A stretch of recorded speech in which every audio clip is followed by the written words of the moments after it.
¿Qué tal? ¿Cómo están? Bienvenidos a Impacto Económico. Soy Edson Sánchez. Vamos de inmediato a repasar los titulares de esta jornada. En Argentina, el gobierno nacional aprobó medidas para la protección de la fuerza laboral y para el funcionamiento de las pymes. Más detalles en breve. En contexto, vamos a revisar un estudio del Centro Estratégico Latinoamericano de Geopolítica sobre el desempeño del actual sistema económico en medio de la pandemia del coronavirus. Y Rusia destina recursos financieros para luchar contra la propagación del coronavirus y apoyar a la economía en estos tiempos de pandemia.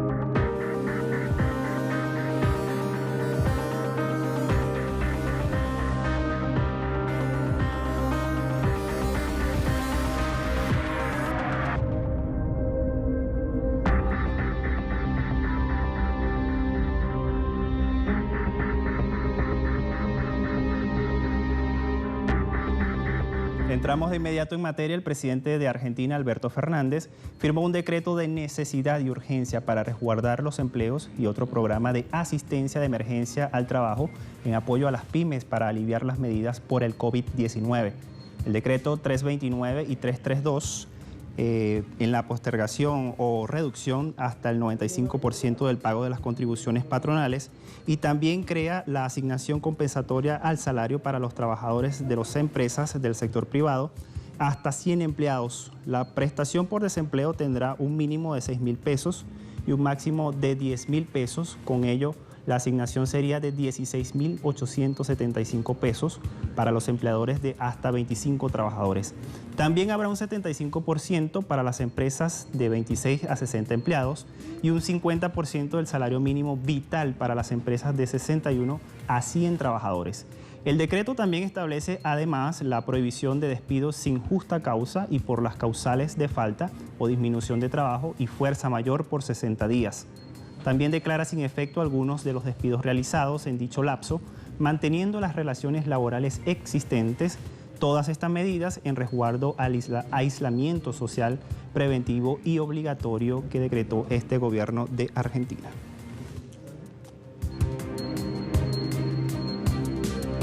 Y en Paraguay se estima una caída para el mes de abril del 40% en la recaudación tributaria. El viceministro de Tributación detalló que en marzo hubo un descenso del 8% en la tributación y explicó que la economía paraguaya, luego de 3 meses, necesitará hasta 4 años para recuperarse. Asimismo, detalló la postergación en el pago del IVA por un mes y hasta junio el pago de impuesto a la renta comercial y también a las actividades agropecuarias para dar tranquilidad a los contribuyentes y contadores. También afirmó que ya varias empresas han comunicado que pagarán sus impuestos este mes y esperan aligerar la crisis tributaria. Y los empresarios mexicanos expresaron su plena disposición de apoyar los esfuerzos que viene haciendo el gobierno nacional para mantener la cadena de producción de alimentos en todo el país. Esta es una respuesta a las necesidades de la población frente a la emergencia sanitaria declarada por las autoridades mexicanas debido al coronavirus. Desde la presidencia de la Cámara de Comercio, Servicios y Turismo señalan que son necesarias medidas especiales para que la crisis de salud pública no conduzca a una irreversible crisis económica.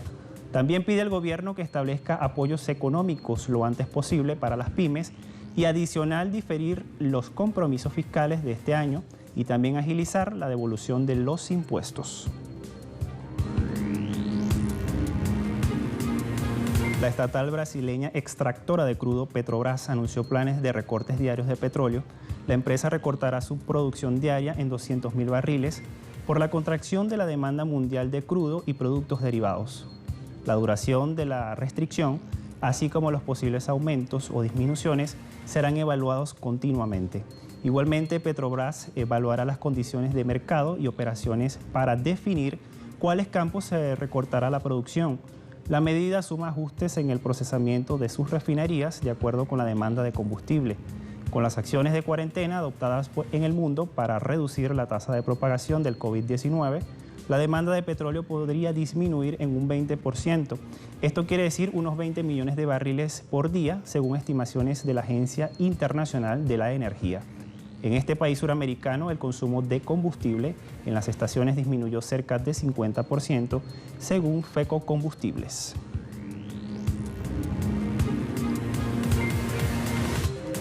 El Banco de Desarrollo de América Latina, CAF, entregará $400.000 en recursos no reembolsables a Perú. Estos recursos serán recibidos por el Ministerio de Salud para suministrarle una mejor protección al personal con la obtención de los equipos necesarios para su fortalecimiento ante la crisis sanitaria por la pandemia del coronavirus. En este sentido, la CAF se suma a un plan de acción, vigilancia, contención y atención de casos implementados en la nación andina. Asimismo, la entidad dispone de $2.500 millones de una línea de crédito de emergencia.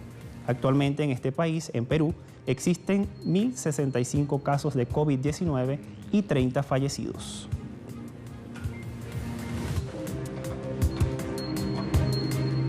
Es tiempo de establecer nuestra primera pausa. Al regreso vamos a sumar más informaciones en materia económica. Volvemos enseguida.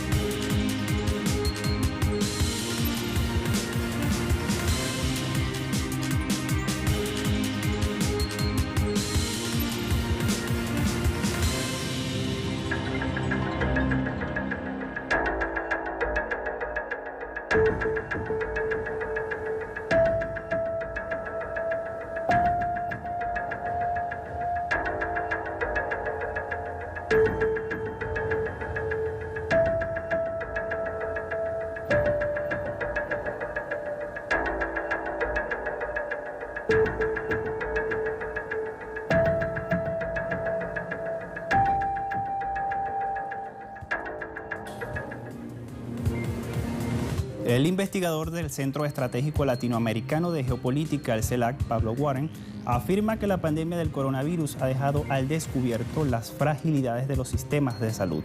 También ha revelado las vulnerabilidades y miserias de la economía global. Y por ello, a continuación vamos a poner a su disposición un panorama sobre el desenvolvimiento de los mercados financieros y la situación que atraviesa América Latina y las recomendaciones que hace al respecto este investigador. De acuerdo al CELAC, el capitalismo globalizado no ha sido capaz de asimilar la retracción de la actividad económica que suponen las medidas de prevención y contención del COVID-19 y a través de los mercados financieros ha profundizado el colapso. El desplome de la bolsa de valores estadounidense se contagió a nivel internacional y tuvo como resultado la salida de capitales de empresas y de países. A nivel empresarial, esta dinámica genera cierres y despidos y se refleja en devaluaciones que erosionan el poder adquisitivo de la población y retraen aún más la actividad económica. Warren recuerda que el propio Fondo Monetario Internacional alertaba el sobreendeudamiento de empresas y países pobres y emergentes desde la salida de la crisis de 2008. Asimismo, critica el actual sistema económico porque mientras diversas industrias permanecen en cuarentena, sin actividades, las empresas financieras que califican las deudas de empresas y países continúan en actividad y amenazan con recalificaciones de riesgo. Por otra parte, frente a la actual pandemia, no todos los países poseen la misma capacidad para enfrentar la crisis. Por ejemplo, la inversión en salud en América Latina es de $949 per cápita, 4 veces menos que el promedio de los países OCDE. Además, la pobreza asciende a 30,8% y la informalidad laboral es 53% en la región. Este último elemento pone en riesgo la capacidad de reacción de los estados latinoamericanos porque dificulta la aplicación de planes económicos y sociales. Otro percance tiene que ver con los recursos y la magnitud de la inversión que puede desplegar cada país. Según Warren, las monedas latinoamericanas no cuentan con el mismo privilegio que posee el euro y el dólar. Y en este estudio también Pablo Warren plantea cómo debería ser el nuevo orden económico global después de que la humanidad supere la pandemia del coronavirus. En su estudio, Pablo Warren plantea que debería estructurarse un nuevo orden económico global después que el mundo supere esta crisis que ha provocado la pandemia del coronavirus. En ese contexto, señala que algunos aportes en esa dirección se vienen esbozando hace tiempo y cobran fuerza en la actualidad.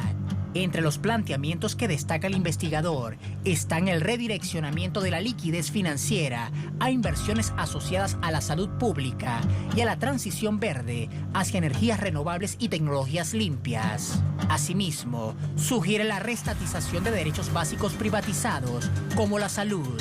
También recomienda reducir la desigualdad mediante impuestos a los grandes patrimonios, a la polución como el impuesto a la huella de carbono y a las transacciones financieras. El investigador del CELAC agrega que se debe avanzar hacia formas de ingreso universal para garantizar el cumplimiento de los derechos sociales de las personas y la implementación del control real sobre las guaridas fiscales que aumentan las ganancias de las grandes empresas a costa de desfinanciar a los estados. Warren hace una reflexión sobre la crisis financiera de 2008, indicando que la misma se superó con inyección de dinero de los bancos centrales de las grandes potencias a sus empresas y sistema financiero, y con una política sostenida de bajas tasas de interés. Pero el investigador destaca algo importante, y es que no se revirtió la mercantilización de los derechos sociales, la degradación ambiental prosiguió y la desigualdad aumentó. Por lo tanto, asegura que la misma receta aplicada en 2008 no servirá en la actualidad.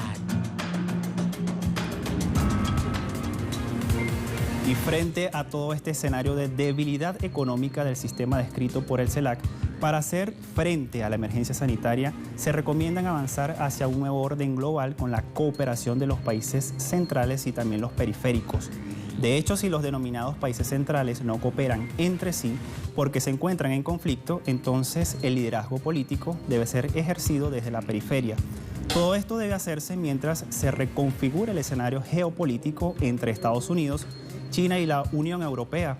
Pablo Warren exhorta al sur global a levantar su voz, y porque son pocas las veces en la historia que las ideas y acciones tienen tanta importancia como ahora.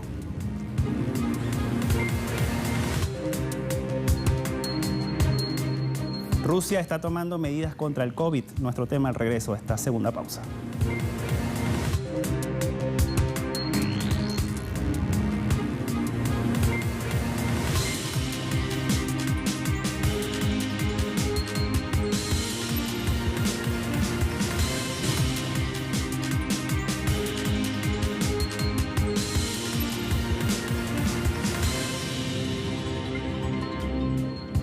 Rusia destinó casi 18.000 millones de dólares para luchar contra la propagación del coronavirus y otorgó recursos financieros para poner en marcha las medidas anticrisis. Esto lo informó así el primer ministro ruso Mikhail Mishustin. Asimismo, dijo que se reservaron 2.199 millones de dólares para aplazar el pago y reestructurar los préstamos presupuestarios, así como para indemnizar las pérdidas de los presupuestos regionales por la caída de los ingresos. También indicó que 1.929 millones de dólares se reservaron para apoyar el empleo. En cuanto a las compañías aéreas, Mishustin señaló que se les destinarán casi 19.3 millones de dólares para compensar los costos relacionados con la evacuación, de los ciudadanos rusos de otros países por la situación de coronavirus. El primer ministro ruso también anunció medidas como enmiendas a la legislación para simplificar los procedimientos de insolvencia de personas físicas.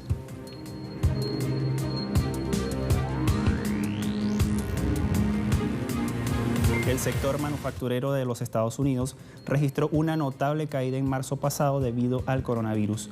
La lectura final del índice manufacturero de gerentes de compra PMI de IHS Markit cayó de 50.7 a 48.5 puntos. Esta es la cifra más baja en casi 11 años. Los expertos consideran que un PMI inferior a 50 puntos significa una contracción en el sector en cuestión, y si se cae a un nivel por debajo de 42 puntos indica una crisis más profunda. Los datos de la caída de la industria de la manufactura se revelan un día después de que el banco estadounidense Goldman Sachs pronosticó que el Producto Interno Bruto de Estados Unidos se contraerá un 34% en el segundo trimestre en términos anualizados.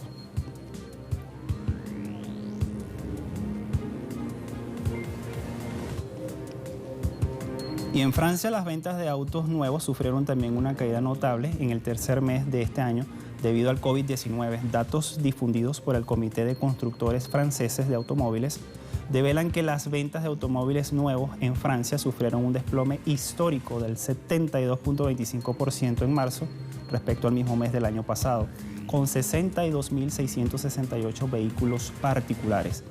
La comercialización de vehículos sufrió un golpe en medio de las medidas de confinamiento fijadas para frenar el avance del coronavirus, que hasta ahora ya registra más de 4.000 muertos con 57.749 casos contabilizados. Todos los grupos presentes en el mercado francés reportaron una drástica reducción en las ventas, entre ellos los domésticos PSA Peugeot, que cayó el 73.4%, y Renault 71.6%. La Comisión Europea propuso un esquema de subsidio salarial para alentar a los empleadores a recortar las horas de trabajo en lugar de los empleos durante la pandemia del coronavirus.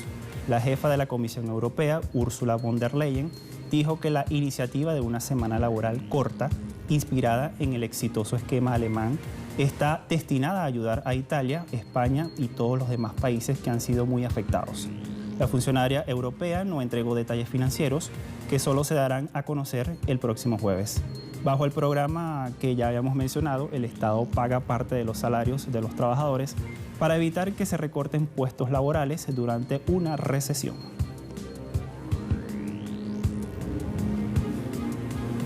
Y en España se enfrenta a una escasez de fármacos para la sedación por el COVID-19. Esta información la titula así nuestra casa televisiva www.telesurtv.net. La Agencia Española de Medicamentos y Productos Sanitarios, dependiente del Ministerio de Salud de España, reconoció este miércoles que la crisis epidemiológica provocada por el coronavirus ha generado problemas de disponibilidad en medicamentos utilizados para la sedación en las unidades de cuidados intensivos debido al incremento de la demanda. La institución hizo referencia a los tratamientos combinados de opiáceos y benzodiazepinas que se utilizan para minimizar los cuadros clínicos de dolor presentes en los contagiados por el coronavirus y que están hospitalizados en cuidados intensivos sometidos a ventilación mecánica. Esta terapia farmacéutica es similar a la empleada con los pacientes oncológicos en fase terminal. A este déficit también se suma la carencia de equipos de protección individual para el personal de salud y de respiradores artificiales para atender a los contagiados por COVID-19 más críticos que desbordan las salas de los hospitales españoles. El secretario general de las Naciones Unidas, Antonio Guterres, señaló que actualmente la población, debido a la crisis del coronavirus, asiste a una digitalización masiva de las relaciones humanas y en este contexto agrega que en el futuro será mucho más digital, dando pie al avance de la inteligencia artificial. Es que asistimos a una digitalización masiva de las relaciones humanas con la crisis y eso tendrá un impacto inevitable en el futuro. El futuro será mucho más digital que el pasado. Y esto va a dar un impulso enorme al desarrollo de la inteligencia artificial, al desarrollo de todas las actividades del ciberespacio. En Alemania, un reciente sondeo revela que el nivel de apoyo de los alemanes al proyecto del gasoducto Nord Stream 2 registró un aumento considerable. El nivel de apoyo a este proyecto entre los alemanes aumentó al 77% desde el 73% el año pasado. Se desprende de una encuesta realizada por el Instituto Forza para la Investigación Social y Análisis Estadístico. Agrega que en contra del proyecto está solo el 4% de los encuestados. La gran mayoría de los ciudadanos alemanes, el 86%, se opone a las sanciones unilaterales de los Estados Unidos y solo el 5% está de acuerdo con las acciones de Washington. Esto lo afirma así el sondeo. Aquí es importante recordar que el Nord Stream 2, impulsado por una alianza de empresas de Rusia, Alemania, Austria, Francia y los Países Bajos, prevé el tendido de 2 tuberías por el fondo del mar Báltico para transportar un total de 55.000 millones de metros cúbicos de gas.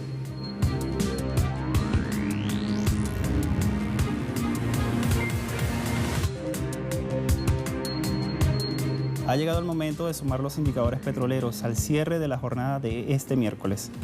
El barril de petróleo intermedio de Texas, $20.56 el barril, sube 0.39%. Brent de referencia en Europa se ubica en $24.93 y sube 9.68%. El crudo venezolano, 112.80 y tiene una baja de 25 yuanes al cierre de la semana pasada.